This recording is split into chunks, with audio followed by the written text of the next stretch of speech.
Hola, bienvenidos a una nueva clase del curso Todo Nano, Nano para todos y para todas.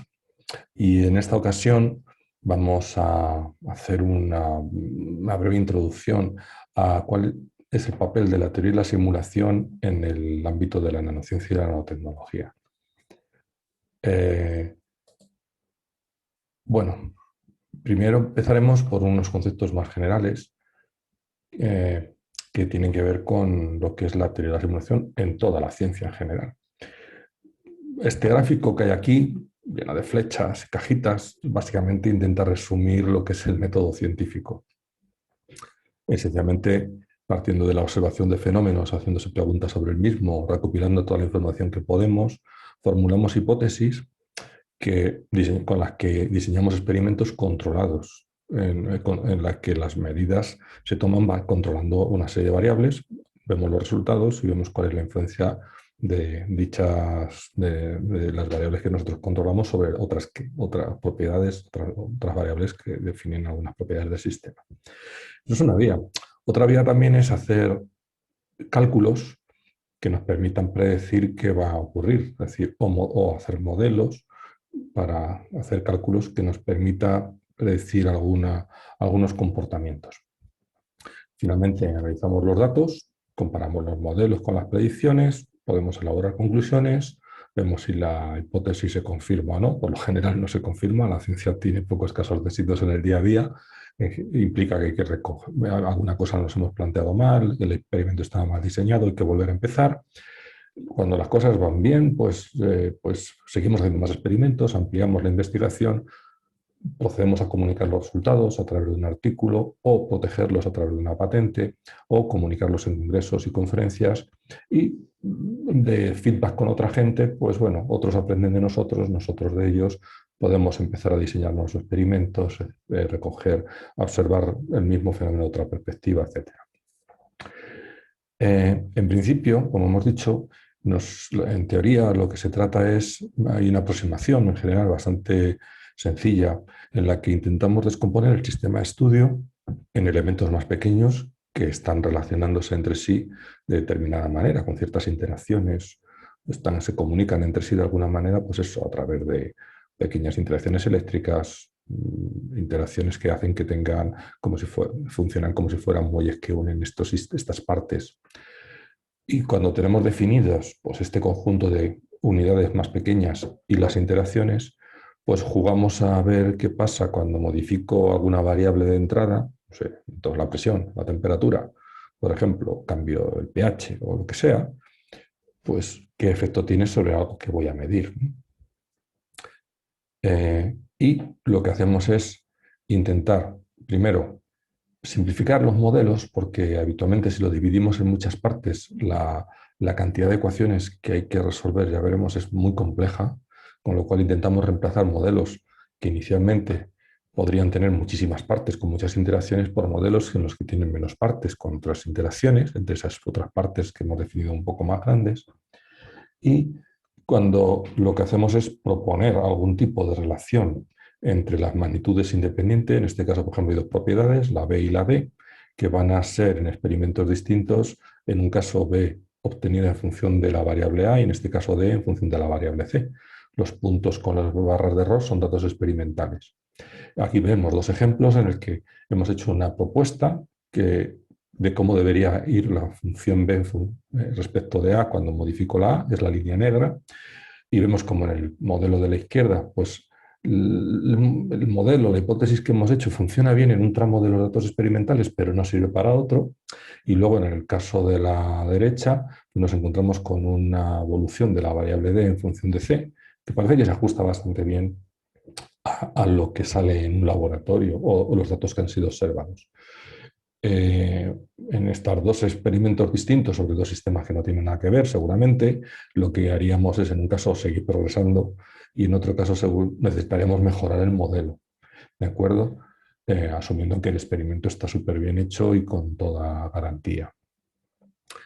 Las relaciones que existen entre las magnitudes, las variables independientes, las variables dependientes, se establecen a través en matemáticas de lo que llamamos ecuaciones, ¿no?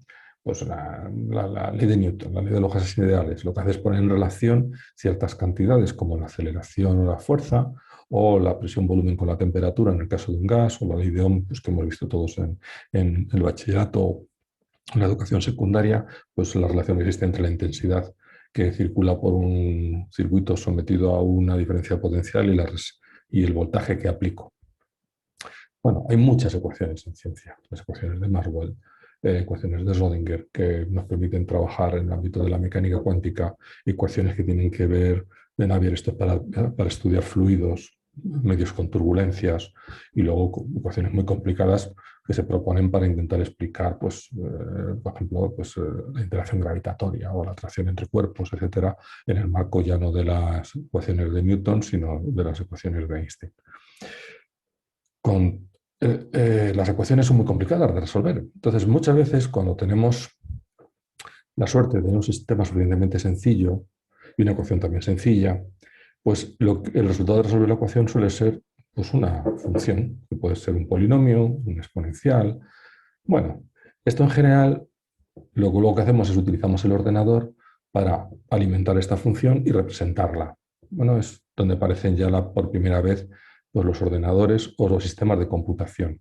Pero ahí lo que hacemos es que sencillamente utilizamos el ordenador como un método representador de funciones que pueden ser muy complicadas, pero ya está. El resultado previamente ha sido obtenido analíticamente. Sin embargo, hay otras veces en que las ecuaciones son tan complejas que no tenemos la capacidad de obtener una solución analítica, una expresión elegante de senos, cosenos, polinomios exponenciales, quebrados, fracciones, potencias, y necesitamos, al final, que la máquina ayude a resolvernos las ecuaciones programando en un lenguaje adecuado informático, mediante técnicas de métodos numéricos, hacer códigos que son ellos los que van a resolver la ecuación, pero siempre un entorno numérico. Siempre vamos a estar trabajando con datos, matrices, números, y al final lo que hacemos es obtener números, ¿de acuerdo?, tras un proceso de resolución aproximada, usando unos métodos numéricos bastante complicados. Y al final los resultados numéricos, pues en algunos casos podemos compararlos con los analíticos si los hay, o aproximaciones analíticas que nos permiten también saber si el método numérico está bien hecho, bien diseñado, y luego poder usarlo para sistemas más complicados.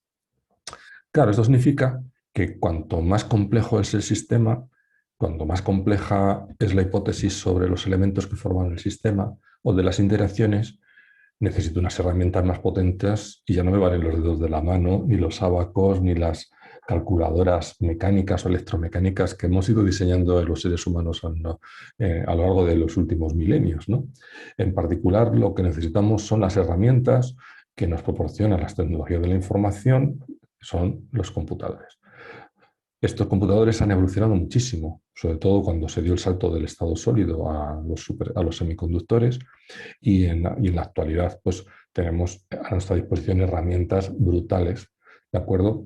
Además de las de sobremesa, que ya son impresionantes con relación a lo que hace un ordenador de sobremesa, como este que veis aquí abajo, de hace 30 o 40 años, pues tenemos ordenadores, pues, como este que veis aquí, que pues, son de ciencia ficción. Aquí está el que ocupa actualmente, el superordenador que ocupa el puesto número 1, es el computador Fugaku, que está en Riken, en la ciudad de Kobe, en Japón, que tiene del orden de 7 millones, casi 8 millones de cores que pueden hacer cálculos simultáneamente, y tiene unas velocidades brutales de ejecución de procesos, que pueden correrse muchos procesos en paralelo, y claro, también tiene un consumo, tiene una potencia de unos 30 megavatios, que es el consumo de una ciudad pequeñita o de una ciudad media, ¿de acuerdo?, de energía.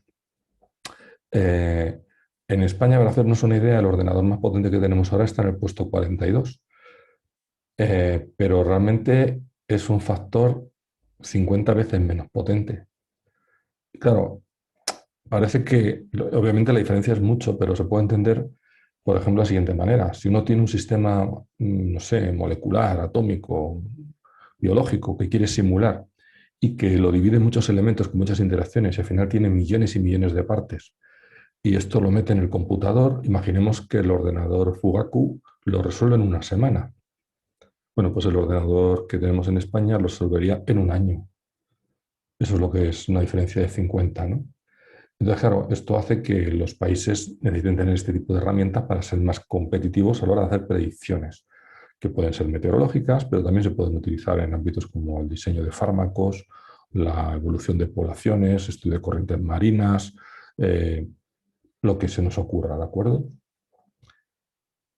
Eh, para hablar con las máquinas necesitamos programar, es decir, y luego desarrollar métodos numéricos que estas máquinas con estos lenguajes de programación nos ayuden a resolver las ecuaciones. Luego necesitamos herramientas, como los sistemas son muy complicados y podemos analizar muchas variables, muchas interacciones y destripar lo que ocurre ahí dentro, lo que estas máquinas ahora generan es muchísimos datos. Entonces necesitamos herramientas que nos permitan gestionar estos datos y visualizarlos, seleccionar aquellos que sean más interesantes y visualizarlos. Es decir, en ciencia de computación moderna, pues el tema de Big Data está a la orden del día. ¿De acuerdo? Precisamente por la capacidad que tienen estos superordenadores o sistemas de sobremesa avanzados, ¿de acuerdo? Para generar infinidad de datos. Bueno, en muchos casos, la experimentación, los programas de simulación y los grandes ordenadores llegan a ser tan refinados y las ecuaciones tan creíbles y los métodos numéricos tan finos que mucha gente prefiere en muchas situaciones realizar un experimento, lo que se llama in silico, que es controlando mucho las variables del laboratorio, en este caso las variables teóricas, y quitando perturbaciones como aumento de temperatura, ruidos, vibraciones, porque eso no lo permite controlar el diseño teórico, el diseño computacional. Entonces hacer experimentos, lo que se llama, que son mucho más baratos que hacerlos in vivo o in vitro, es decir, o hacer el experimento de verdad. Eh, entonces, la experimentación en sílico se ha convertido en una herramienta que en muchos ámbitos, como el diseño de fármacos, etcétera, la predicción meteorológica, es bastante importante. ¿De acuerdo? Eso no quiere decir que sustituya a la experimentación tradicional, que por lo general es la que muchas veces descubre fenomenología novedosa. ¿De acuerdo? Entonces, bueno, conviven las dos y lo único que decir es que en los últimos años ha adquirido mucha importancia esta nueva visión del uso de simuladores para hacer experimentos in situ. Claro, la naturaleza es muy compleja y cuando llegamos al mundo de la nanotecnología, llegamos después de una reducción de escalas en las que, por poner un ejemplo, si partimos de algo como una célula, que es micro, sabemos que los orgánulos que hay dentro son de varias decenas o centenares de nanómetros. Cuando miramos dentro del núcleo, pues nos encontramos pues, con el ADN, ¿no? Con la cromatina, que podemos ver ahí dentro y están ahí los cromosomas y que si uno mira con atención están las hebras de ADN y estas hebras de ADN, pues al final organizadas en cromosomas, si uno sigue profundizando, pues se da cuenta de que tiene la estructura de doble hélice, que están conectadas entre sí mediante un tipo de interacciones que permite que se dé esta estabilidad en la cadena, la doble cadena. Pero si uno mirase más allá, pues vería que realmente las cosas que se están uniendo son átomos, ¿de acuerdo? Y que más allá uno puede mirar dentro de los átomos y darse cuenta de que los átomos a su vez tienen una estructura exterior formada por electrones, otra interior que es muy masiva, muy pequeñita, protones y neutrones, lo que es el modelo atómico. Claro, uno a su vez, cuando hace la representación clásica, propone una especie de método de modelo orbital, pero en realidad con la mecánica cuántica hay que saber que el modelo no es un momento planetario, sino que realmente tenemos nubes de electrones que están desubicadas en valores con energía bien localizadas, pues están cuantizadas, rodeando al núcleo. Podríamos ir al protones y a los neutrones y a su vez darnos cuenta que tienen una composición en otras partículas que se llaman quarks, etcétera, etcétera. En el ámbito de la nanotecnología nos paramos como mucho a nivel del átomo o de los electrones, ¿de acuerdo? Y de ahí subimos hacia arriba, porque el mundo de las partículas subatómicas pues ya le interesa más a la gente que hace física de partículas, física nuclear, etcétera.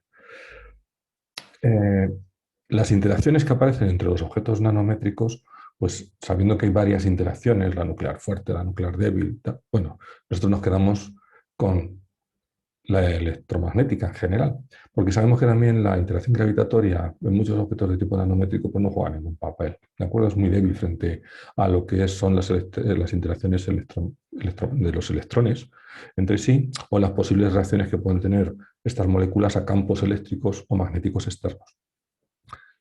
Entonces, las ecuaciones que nosotros tenemos que resolver por lo general pues, están relacionadas con la ecuación de Schrödinger, con las leyes de Newton, pues, para ver las posiciones de los átomos, dónde están ubicadas las nubes de electrones, y luego pues, las ecuaciones de Maxwell, pues, muchas veces para ver cómo interacciona un campo electromagnético, luz, por ejemplo, con una determinada molécula, ¿de acuerdo? Cómo cambian, por ejemplo, las vibraciones de esa molécula, o cómo cambia el movimiento de los electrones en una superficie en presencia o no presencia de estos campos eléctricos, etcétera.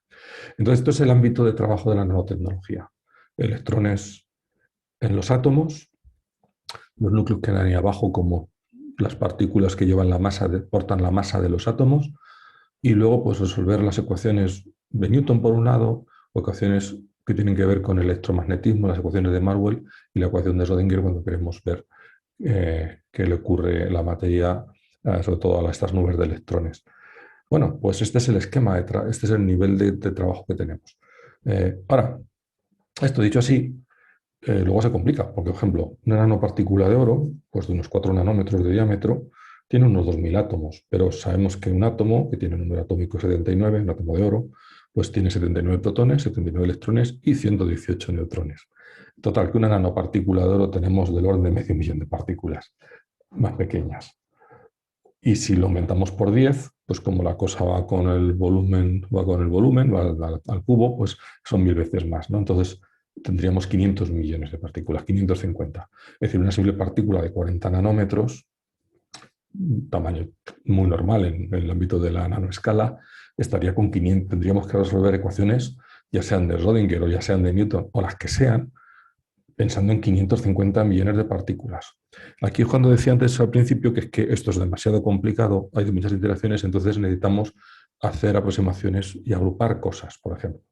Pues una aproximación muy radical consiste en decir, bueno, el núcleo, que está ahí, todos los protones y neutrones con la masa, la carga positiva, más todos los electrones que están en los niveles más cercanos al núcleo, menos los últimos, el último nivel de electrones, que es el que me va a interesar para compartir con otros átomos, es decir, todo el núcleo más todos los electrones que no van a intervenir en el enlace químico, todo esto lo meto en una especie de pelota, que lo llamo ion, ¿de acuerdo? Donde va a tener la mayor parte de la masa, y los electrones que son de la capa exterior, vamos a intentar representarlo lo mejor posible, de forma cuántica, y ver cómo los electrones de mi ion más electrones, de mi átomo, que son mi ion más electrones con los de los vecinos, interaccionan. Entonces, esto ya simplificamos mucho, porque pasamos a tener, pues ya solo por cada átomo, por ejemplo, en el caso del oro, pues un ion y un electrón. Hombre, pues ya esto es una aproximación radical. Pero aún así, hay veces que resolver las ecuaciones de Schrödinger para muchas situaciones cambiantes, imaginemos un átomo que va cambiando de forma, o sea, una estructura de nanopartícula que va cambiando de forma, implicaría que hay que ir continuamente resolviendo la ecuación de Schrödinger, y esto no es trivial, ¿de acuerdo? Otras ocasiones lo que hacemos es que la metodología que tenemos para resolver la conozco para ciertas geometrías, pero no para otras. Por ejemplo, nosotros nos enseñan a resolver la ecuación de Schrödinger o en una caja cuadrada o en una esfera, pero en cuanto tenemos una esfera con bollos o una caja con agujeros o con esquinas deformadas o algo así, resolver ahí la ecuación de Schrödinger es muy complicado. Entonces muchas veces nosotros trabajamos con aproximaciones en las que podemos utilizar metodologías analíticas o numéricas para las que estamos preparados y que son fáciles de programar. Con lo cual, por ejemplo, otras aproximaciones que hacemos, además de la que hemos visto antes de eliminar del juego muchísimos electrones de las capas interiores, pues lo que hacemos también es simplificar las geometrías. Como en este caso una nanopartícula real como la que veis a la izquierda, pues la podemos reemplazar por una estructura de átomos esférica, que es de un diámetro parecido, o en muchos casos, ni siquiera por eso, sino por una simple caja en la que consideramos que todos los átomos funcionan, todo este conjunto funciona en el fondo como una especie de piscina en la que vamos a meter a los electrones los electrones de las capas externas van a estar metidos en esta piscina y se van a mover libremente, como ocurre en el caso de un metal. En otras ocasiones, por ejemplo, pues podemos intentar, si queremos ver qué le pasa a los átomos, cómo vibran cuando aumentamos la temperatura, cambiamos la presión, pues lo que hacemos es que usamos modelos mucho más sencillos en los que las interacciones al final entre los átomos se pueden reemplazar por unos modelos llamamos de oscilador armónico, para decir que parezca interesante, pero realmente es que estamos reemplazando por una especie de esquema de muelles, de forma que podamos determinar las vibraciones del sistema colectivo, o llamamos fonones. También nos gusta en física hacer este tipo de usar este tipo de jerga, pues las vibraciones de la red, estudiarlas con modelos más sencillos. Que tenemos un ordenador más complicado y tenemos unas herramientas más potentes de simulación y unos desarrollos teóricos más complejos, pues complicamos el desarrollo y seguramente podemos introducir mejoras en el resultado global. ¿De acuerdo? Esto es lo que hacemos siempre, pero en principio estamos muy limitados también por las potencias de cálculo de la máquina en la que estemos trabajando. Sobre el software que se va a utilizar, hay mucho software que diseñamos nosotros mismos durante nuestra etapa de investigadora, en nuestra etapa de investigadores, alguno de investigadoras, alguno de este software logramos compartirlo de formato libre, o alguno se lanza a montar una empresa que vende este software. Aquí pongo una relación de los paquetes informáticos que existen para trabajar con temas relacionados con la nanotecnología. ¿De acuerdo? Es decir, hay muchos. Hay muchísimos desarrollos con más o menos éxito que incorporan distintas aproximaciones o distintas ventajas. Por lo general, en teoría o simulación, nosotros manejamos 3 o 4 paquetes para poder tener distintas versiones, distintos resultados, ver en qué podrían fallar, qué mejoran unos respecto de otros, etc. Y voy a terminar poniendo una serie de ejemplos muy sencillos que tienen que ver con algunas simulaciones de las que hacemos nosotros o otra gente, para que veamos cómo funciona una simulación en la nanoscala, por ejemplo. Esto que veis aquí es una simulación publicada en la revista Nature Chemistry, en el que se simula la polimerización del acetileno, como, ¿de acuerdo? Se va formando un polímero de acetileno de grupos C2H2 en un reactor haciendo cambios de presión. Pues cada vez que ves que se comprimen, pues son cambios de presión. ¿Ves? Aquí hemos aumentado la presión y durante el proceso de aumento de presión aumentan las reacciones y se forman cadenas. Lo que veis abajo es que es el número de distintos tipos de moléculas que se van produciendo en función del tiempo, ¿no?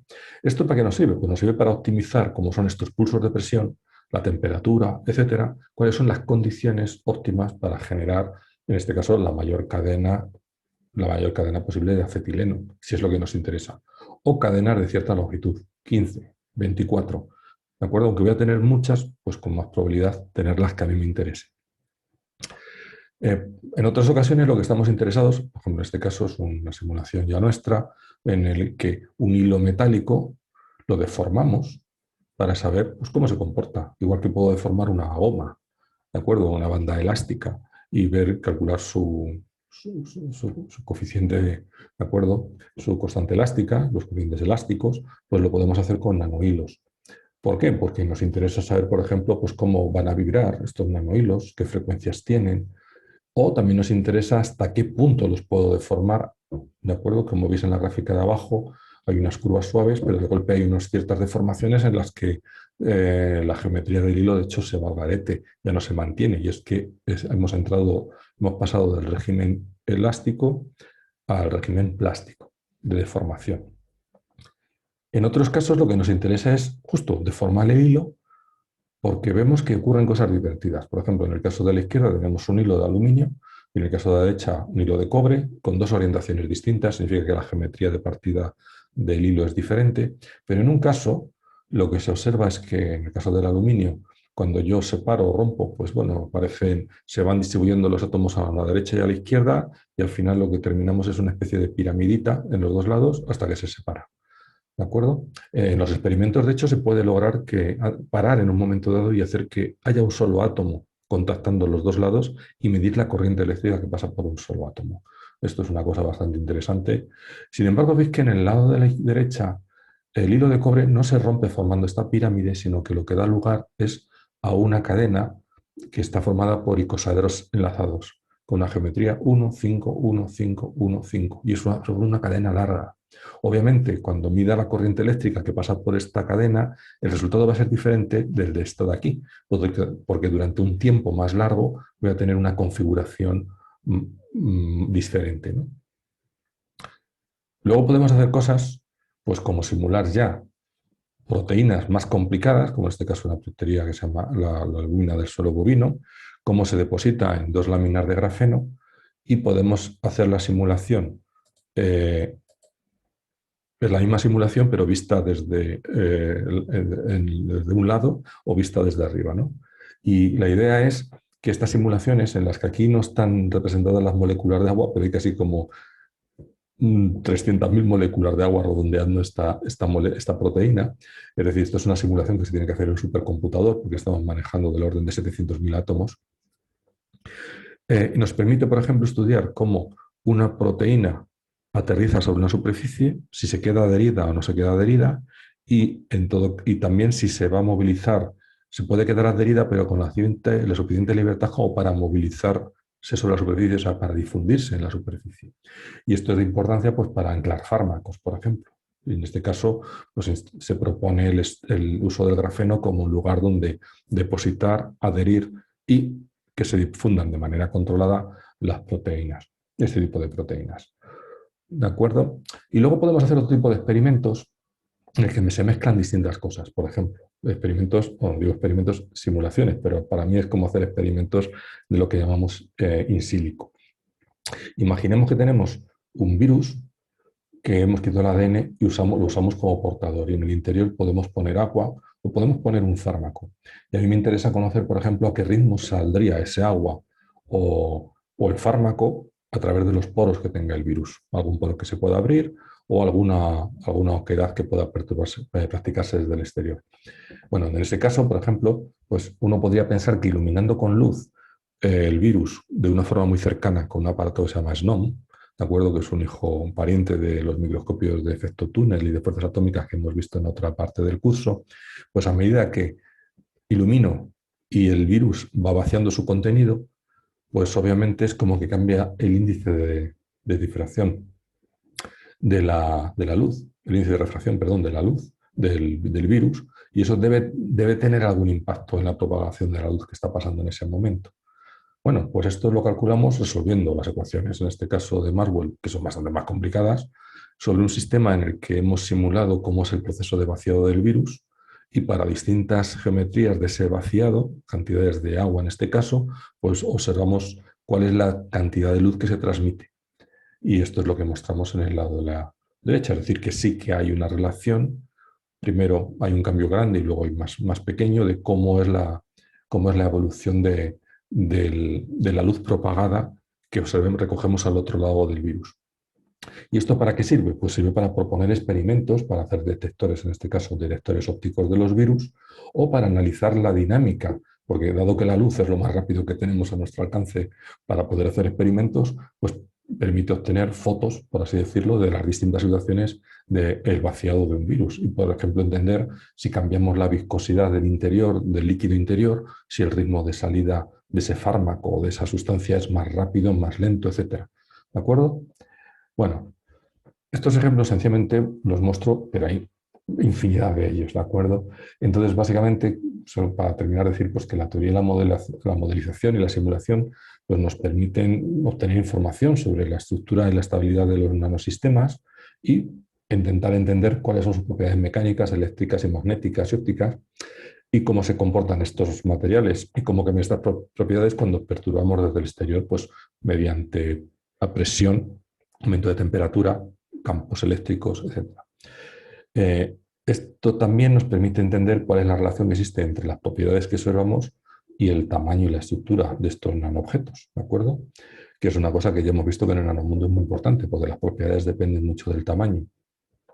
Las simulaciones nos permiten interpretar los resultados experimentales y también nos permite predecir algunas cosas que luego los experimentales pueden diseñar los experimentos en la dirección de encontrar lo que se ha predicho. Necesitamos siempre simplificar los sistemas de estudio, ¿de acuerdo? Lo cual en la simulación es muy fácil y en muchos casos las simulaciones también es un banco de pruebas que nos permite eliminar muchos temas que en el experimento, pues, lamentablemente a veces ocurren, ¿no? Como la presencia de contaminación o de ruidos que son variables difíciles de controlar. Y finalmente, pues decir que el diseño de nuevos materiales, gracias al uso de los computadores, permite a su vez generar materiales que luego son utilizados en el desarrollo de nuevos computadores. De tal manera que a medida, es otra vez una especie de círculo virtuoso que ya hemos visto en otros sitios, en el que la propia electrónica al final se ve beneficiada en su avance de estas simulaciones y de estos paquetes que, juntando con el trabajo experimental y de investigación y desarrollo, pues al final repercute en que haya cada vez ordenadores más y más potentes que seguiremos utilizando para investigar y por lo tanto también para que el papel de la simulación y la modelización cada vez tengan más, ¿de acuerdo? Una importancia mucho mayor debido a este crecimiento exponencial que tienen las tecnologías de la información. Pues bueno, espero que con esto haya quedado un poquito claro cuál es el papel de la teoría de la simulación en general en ciencia y qué posibilidades tiene en el ámbito concreto ya de la nanociencia y nanotecnología. Y espero que algunos de los alumnos vuestros o vosotros mismos pues os acerquéis a este tema sin mucho miedo, ¿de acuerdo? No hay que tener tanto miedo, hay que prepararse y en ocasiones tener un buen ordenador, pero con muchos de los equipos que hay hoy en día a nuestra disposición podemos hacer ya algunas cosillas. Pues nada, hasta otra.